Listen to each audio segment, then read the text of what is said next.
Hello and welcome back to AEF-TV in association with Engerati. I'm now joined by Karim Nasser from TCQ and I'm sure in his answers he'll weave in a little bit about what his company does. But Karim, we were talking a little bit off air, and one of my assertions in the conversations that I've been having here is there's a lot of focus on the generation piece. There's also a lot of focus on the renewable piece, and I see a potential problem. And the problem is this: the distribution networks. The distribution networks from two sides. One is just having them to the right level, Sure. and the second one is having them fit for purpose for a renewable heavy generation mix. Would you corroborate that in terms of your work with Africa? What are you seeing on the distribution side? Well, first, I'd like to thank you for having me. And I believe you've hit the problem on its head. Generation is what everyone's excited about.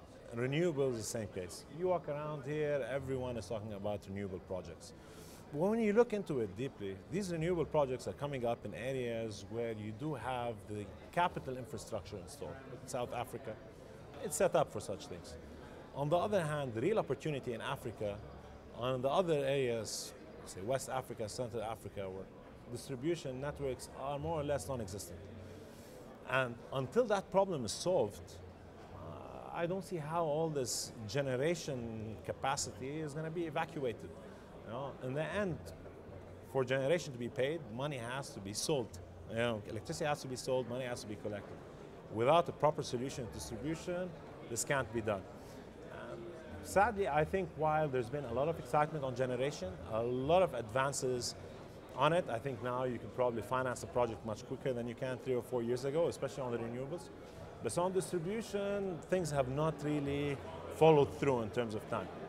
What we've seen in the countries that we work in is that governments over-rely on donors, which obviously makes sense. So over-rely on donors for the distribution infrastructure? Yes. Yeah, yes. Right. Ultimately, as you surely know, most of the off-takers in Africa aren't very financially sound. They've been state-run institutions, legacy problems. Most of them are now undergoing reform. As part of this reform project, obviously, this unbundling that the World Bank strives to do, with donors putting in money in the distribution. This is all welcome. But I think for generation to succeed, you need distribution to succeed. And for that to happen, we need to start seeing some private money going into distribution. You can come and tell me the Nigerian privatization. Well, that can work in Nigeria. So I think in most of the small countries like Sierra Leone where we work, there's still some time before you can sell this company at a sensible price. And we think there are solutions that could be done with the private sector to try and speed this process. So what you're saying is very similar to, a relatively, well, actually it is a fairly mature sort of independent power provider framework, not just in Africa but globally. Do we need to figure out and get to that same level of maturity from a transmission and distribution level? Because it's a different beast, isn't it? Oh, of course. Currently I think banks wouldn't touch distribution because they're afraid of collection risk. But frankly, over the last few years, there have been some massive advancements in advanced metering, which could make distribution projects viable economically. I think DFI should sit with other banks, and we need to come up with a framework where some of the risk can be shared. I think from the success that happened on Umeme, distribution can be profitable. We need to look at a proper risk-sharing solution where the private sector can put some of this risk capital out there, but try and encourage a quicker investment in distribution. So shouldn't we look at then, when you have generation projects coming on stream, shouldn't an element of those generation projects have a contribution towards the distribution network or the transmission network? Well, I believe it should. And On the project that we're working on in Sierra Leone, hopefully that will close in the next few months, that's what we've exactly done. We've had our discussions with the government and said, you know what, for our project to be viable, we need to not only connect to the grid, we need to reinforce it in a number of areas, put in some investment. What we're trying to push for, we think the management contractor idea is a good idea, but we need to evolve it a bit and try and get management contractors to put some of their money in it. So, and that is important. Why? Because if they have skin in the game, they'll engineer it in the right way? Or, exactly. Yeah. Like, I have full faith in the private sector. Yeah. And when the private sector has skin in the game, they will get creative to make sure that it works. And I think today, a lot of these management contractors do have the funds to do this. I think you can probably find people willing to go and invest in these things. We can come up with some short-term frameworks where there would be a fixed return on capital on this money invested, but it will definitely speed up things. As an idea, let's take a base case scenario. You go to an African country, a small utility, about 100,000 customers. You'd realize in most cases, 10,000 customers pay 70% of your bill. You can come in with a nice smart metering solution specific to these 10,000. Make sure that you control their collections. You'd come and tell the management contractor, listen, what we want you to do is to control these 70%. You would bring in the required investment to make sure that you can follow their money. You bring in that smart metering solution. You reinforce the networks to deliver money to those 10%. And we as DFIs would bring in the money that's needed for the remainder. By doing that, probably adjusting the tariff slightly, you can come up with a proper network that collects money from the people that can afford to pay it. As you know, most of these countries, industrial manufacturers use diesel power, which is expensive and is hurting their bottom lines. They would welcome being connected to the grid, so they would probably accept a slight tariff adjustment. In return for reliability? For sure. I think management contractors can afford it. Actually, if there's a management contractor that's interested in an idea, I would be willing to put my money where my mouth is and to invest in such a framework. So what you're saying here, so let me replay this so that I understand it correctly. You're saying that you put the management contractor not only on the hook for the infrastructure, but also on the hook of, to some sort of KPI of the return on investment from the end customer. So the billing solution or whatever. So you give them that entire stack, and that allows them to have skin in the game. For sure. You agree on timelines. You won't expect them to change things overnight. Sure. But I'm sure you can reach a middle ground that's acceptable to all parties. And I think that's probably the surest way to kickstart the process. These quick fixes are quite easy to implement.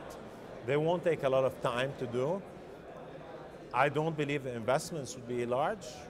It's something worth considering. So, if these are quick fixes, why is this conversation not further up the food chain? I mean, it seems to me that, again, I have an engineering background, so maybe I look at things way too logically sometimes.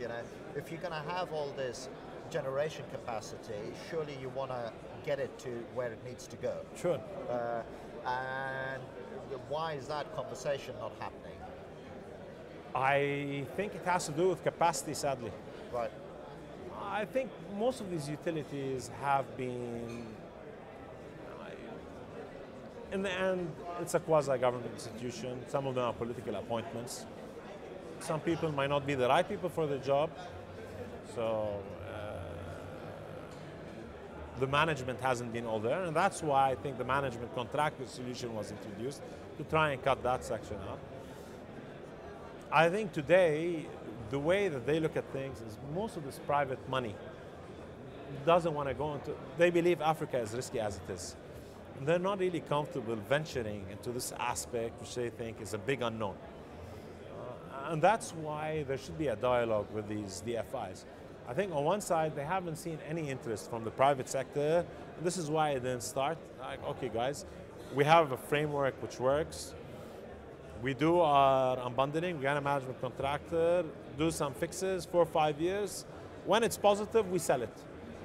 Well, I think that would have worked earlier, but today, what we've realized, power is no longer a necessity, it's becoming a right. Freedom of speech is now your mobile phone. Yes. You know? So if you don't have your Facebook, you don't have your Twitter, you can't really say anything. You know? Revolutions have started behind these things. People need energy, and I think the patience of the public with their governments has shrunk. And I think, sadly, our frameworks haven't kept up to that demand. So now it's playing catch up, and speed and wrong decisions are being made. I'm not going to say wrong decisions. Yeah. I think, some people say if it ain't broke, don't fix it. Yeah. But they have a solution that's worked elsewhere. But the world 10 years ago is different from the world today. Well, I think but also the energy mix is completely different. There's a desire to put more and more renewables into place, and it's not even. This isn't even an African problem. Look at Germany with the Energiewende. They've realized that the transmission grid needs strengthening, overhaul, north to south power lines, and all that sort of side of things. And I think if you have this desire within Africa to leapfrog and have a renewable heavy mix, surely you need the right technology to support that. Of course. Well, right now, I think, after this conference and seeing how much money is ready to fly into renewables, government needs to sit back, relook into their master plans, relook into the energy mix. Look at how tariffs have dropped on solar. They've dropped enormously, and that's a game changer. People initially wanted to keep a smaller percentage for solar because it was expensive. Today, it's very competitive. And solar is one of those generations that's completely different because it'll follow something like Moore's law. It'll keep getting more and more competitive. Yes. It's not going to stop. Exactly. And that's why these master plans need to be revisited. A lot of them were based on different economics.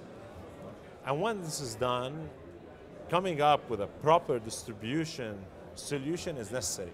But I think considering the large areas that both solar and wind take, that's more of a transmission issue, which in Africa is probably easier to solve because it's not as densely populated as Germany. Germany getting rights of way isn't easy. Yes. While in Africa, it may be simpler. I think on a small scale, distribution and collections is a major issue, which has to do with the energy mix that you bring on, but it's probably where the bigger problem is. Because transmission is an engineering problem that you can solve. Being an engineer, something you can solve. Distribution is entirely different. And Karim, unfortunately, we've come to the end of our time here. I feel like we could go on, and maybe we can connect off air and embellish this interview a little bit. Thank you very much for watching. It's been another interview in AFTV in association with Engerati. Thanks again for watching. Thanks for having me. No problem. Thank you.